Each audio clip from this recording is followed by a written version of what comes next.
Hello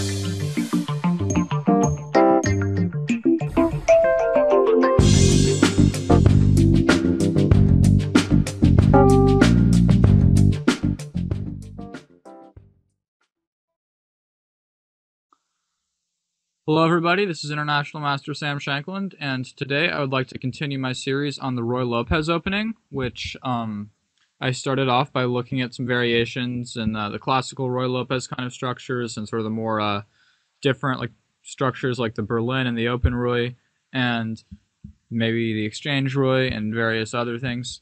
But today I'm actually going to take a look into a game played by two super grandmasters, Judith Polgar and Alexander Morozevich, where that was, I think, a really good example of how to play the Ruy Lopez, especially from Alexander Morozevich playing the black pieces, who won the game in quite convincing style. And so without further ado, let's get to the game.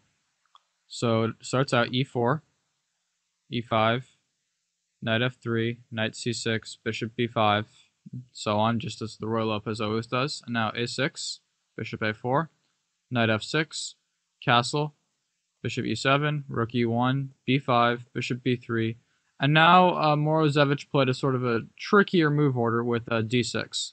So by playing d6, he's foregone any possibility of playing the Marshall attack, which would, just to remind people, goes castles, c3, and now a quick d5 from black with good compensation and often good chances to make a draw, especially at top levels. But after d6, he's completely foregone this.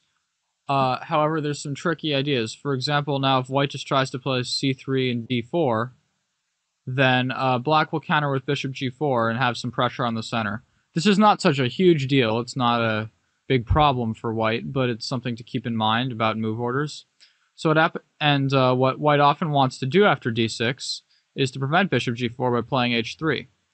However, h3 in this position would be a mistake, because now after knight a5, the white bishop can't go anywhere. Notice that if black had played knight a5 straight up right now, then he would just lose his e5 pawn, and it's okay for white to be giving up the bishop here because he's winning a pawn. But after d6, the sort of, well, it's not exactly like a winning threat, but what black wants to play is knight a5, so what white should play c3.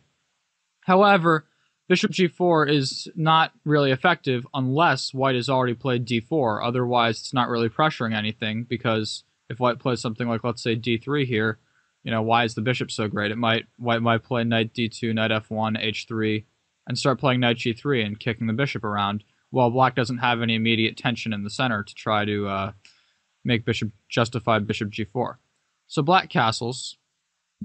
And now white would really like to play d4, but if you play d4 again, then bishop g4 will be a strong move. We hope you enjoyed this video demo from Chess.com. Subscribe today to finish this video and get unlimited access to our full video library. Your membership also includes access to Chess Mentor, the most advanced interactive training tool available anywhere. You'll also get full access to the Opening Explorer, Tactics Trainer, and much, much more. So sign up today and get serious about improving your game.